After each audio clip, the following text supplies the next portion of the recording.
Two great mysteries dominate our lives, love and money.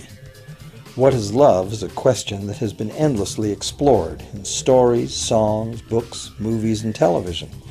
But the same cannot be said about the question, what is money?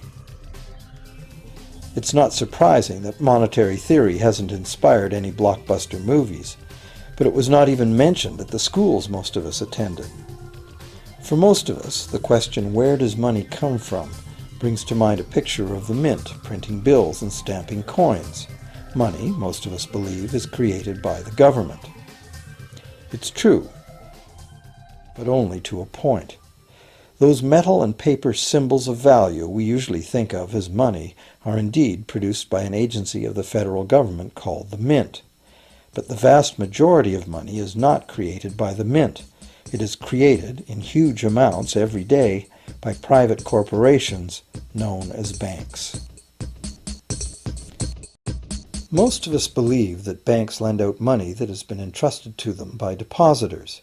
Easy to picture, but not the truth. In fact, banks create the money they loan, not from the bank's own earnings, not from the money deposited, but directly from the borrower's promise to repay. The borrower's signature on the loan papers is an obligation to pay the bank the amount of the loan plus interest, or lose the house, the car, whatever asset was pledged as collateral. That's a big commitment from the borrower.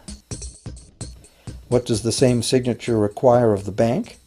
The bank gets to conjure into existence the amount of the loan and just write it into the borrower's account. Sound far-fetched? Surely that can't be true. But it is.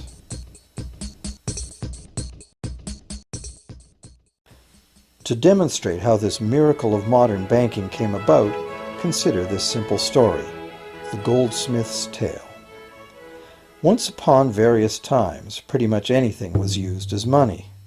It just had to be portable, and enough people had to have faith that it could later be exchanged for things of real value, like food, clothing, and shelter. Shells, cocoa beans, pretty stones, even feathers have been used as money. Gold and silver were attractive, soft, and easy to work with, so some cultures became expert with these metals. Goldsmiths made trade much easier by casting coins, standardized units of these metals whose weight and purity was certified.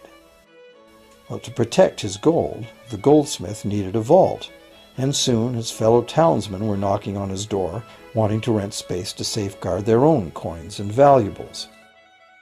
Before long, the goldsmith was renting every shelf in the vault and earning a small income from his vault rental business. Years went by, and the goldsmith made an astute observation. Depositors rarely came in to remove their actual physical gold, and they never all came in at once. That was because the claim checks the goldsmith had written as receipts for the gold were being traded in the marketplace as if they were the gold itself. This paper money was far more convenient than heavy coins, and amounts could simply be written instead of laboriously counted one by one for each transaction. Meanwhile, the goldsmith had another business. He lent out his gold, charging interest. Well, as convenient claim check money came into acceptance, borrowers began asking for their loans in the form of these claim checks instead of the actual metal. As industry expanded, more and more people asked the goldsmith for loans. This gave the goldsmith an even better idea. He knew that very few of his depositors ever removed their actual gold, so the goldsmith figured he could easily get away with lending out claim checks against his depositors' gold, in addition to his own. As long as the loans were repaid, his depositors would be none the wiser and no worse off, and the goldsmith, now more banker than artisan, would make a far greater profit than he could by lending only his own gold. For years, the goldsmith secretly enjoyed a good income from the interest earned on everybody else's deposits. Now a prominent lender, he grew steadily richer than his fellow townsmen, and he flaunted it. Suspicions grew that he was spending his depositors' money.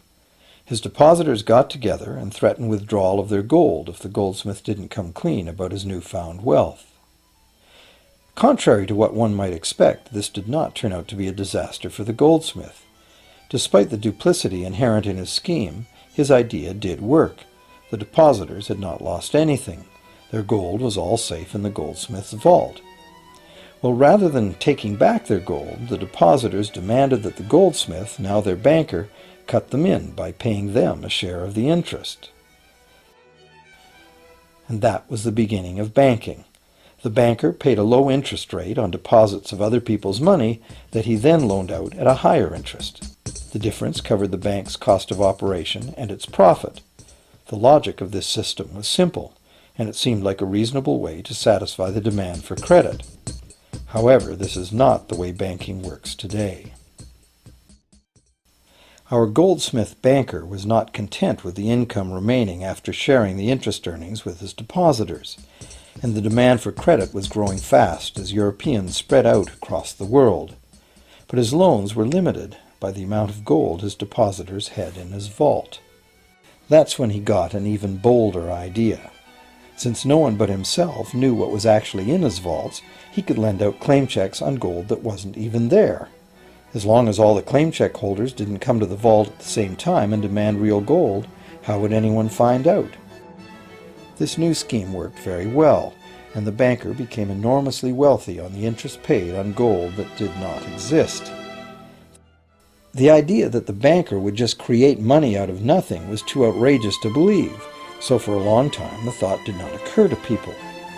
But the power to just invent money went to the banker's head, as you can well imagine. In time, the magnitude of the banker's loans and his ostentatious wealth did trigger suspicions once again. Some borrowers started to demand real gold instead of paper representations. Rumors spread. Suddenly, several wealthy depositors showed up to remove their gold. The game was up. A sea of claim check holders flooded the street outside the closed doors of the bank. Alas, the banker did not have enough gold and silver to redeem all the paper he had put into their hands. This is called a run on the bank, and it is what every banker dreads. This phenomenon of a run on the bank ruined individual banks and, not surprisingly, damaged public confidence in all bankers. It would have been straightforward to outlaw the practice of creating money from nothing. But the large volumes of credit the bankers were offering had become essential to the success of European commercial expansion. So instead, the practice was legalized and regulated,